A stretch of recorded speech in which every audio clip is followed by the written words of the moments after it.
IRI classifies our second affair type as the avoidance affair type. And we split the avoiders into two groups. That's the intimacy avoiders, people that don't want to have sex or find excuses for not having sex, and the conflict avoiders, Mr. and Mrs. Nice, the couple that will say that they hardly ever fight. And why this is so difficult? Because saying someone, I'm a stranger and I'm saying to you that you're in denial about being classified to one of these groups, to your face without you knowing me, can be really hard to hear. But it's really time to really just be honest with yourself if this is truly what's going on in your relationship.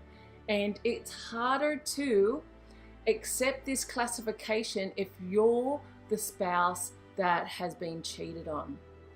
It really hurts the avoiders to take ownership for what they need to do to save the relationship.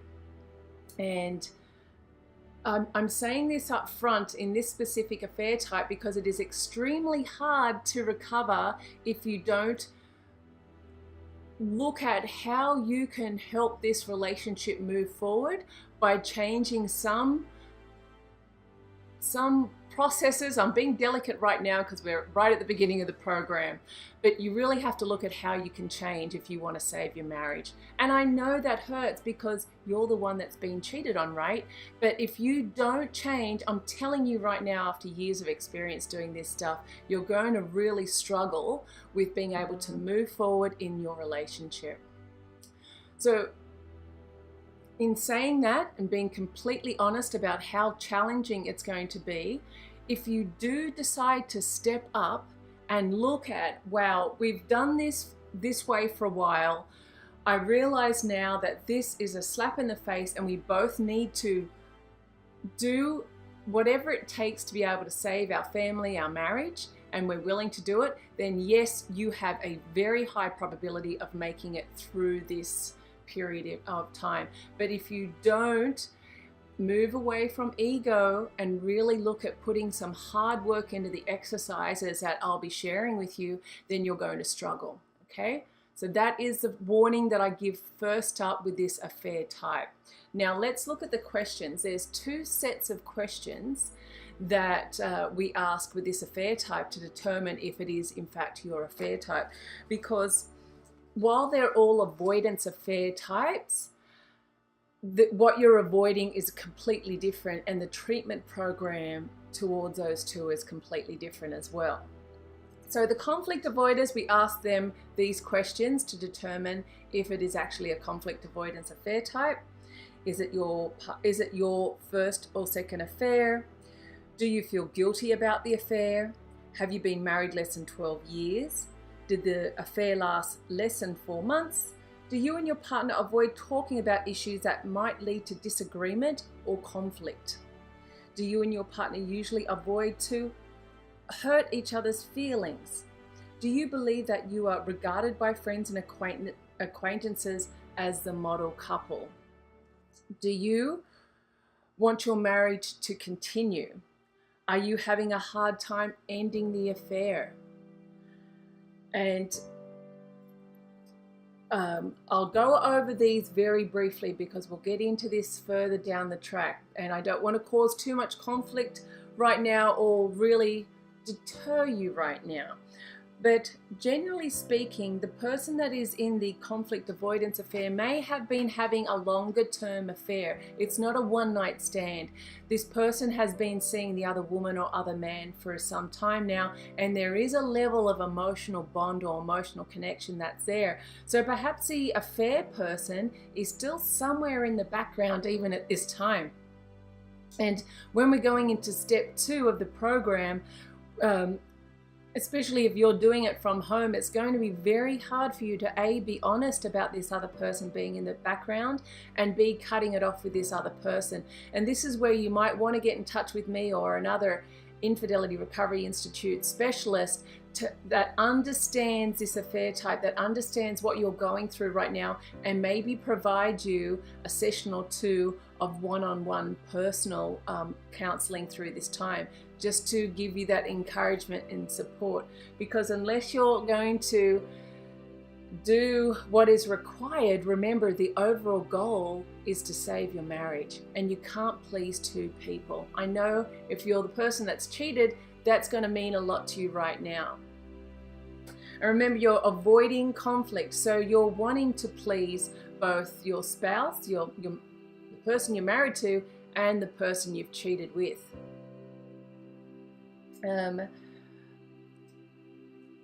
You're more likely to tell more fibs in this early stage of affair recovery as well, because you're really trying to avoid conflict.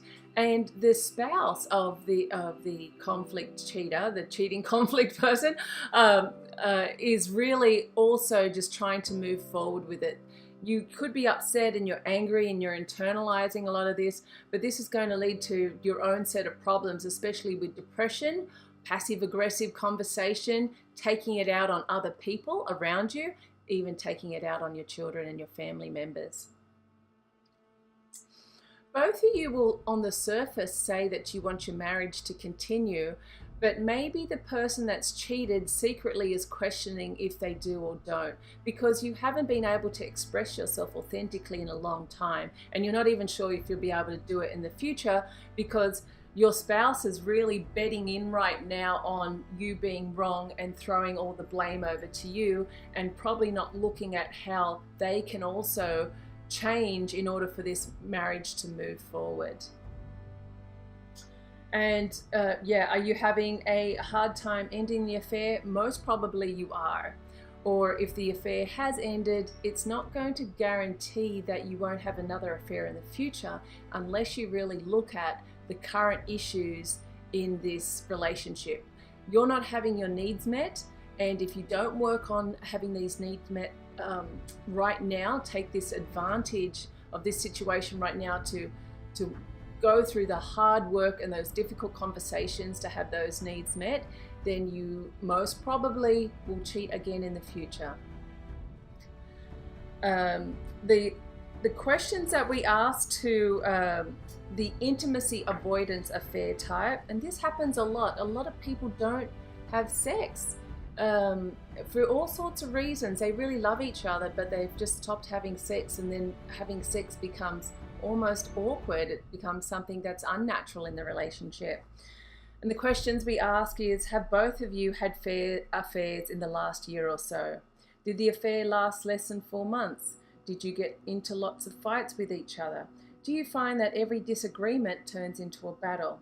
Are your fights the most emotionally intense moments in your relationship?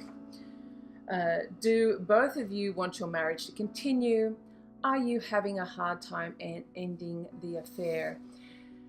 And it's with the people that are avoiding sex, sometimes you'll find the revenge affairs happening. Actually, in both the avoidance groups, affair types, the spouses will have revenge affairs. They're more likely, let's say, to have a revenge affair.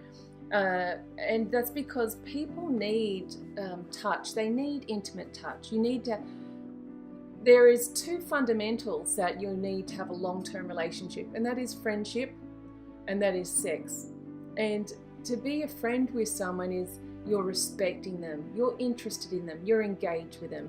And then when it comes to your partner, sex is a glue that holds it together. It should be something that's unique, and it's that special gift that you're giving to each other. And if you're not giving it to each other, unfortunately, you're going to want that glue from somebody else.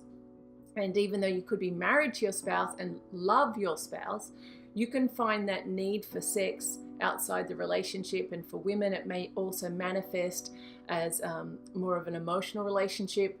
Men also can confuse now sex with emotional attachment, and it can turn into a romantic or a love affair. Absolutely. And have successful relationships with the affair partners in this affair type, for reasons we'll get into down the track. But the marriage can be saved if the couple can once again put down their weapons, stop fighting with each other about everything, and just listen to these exercises that will give you about sex and intimacy.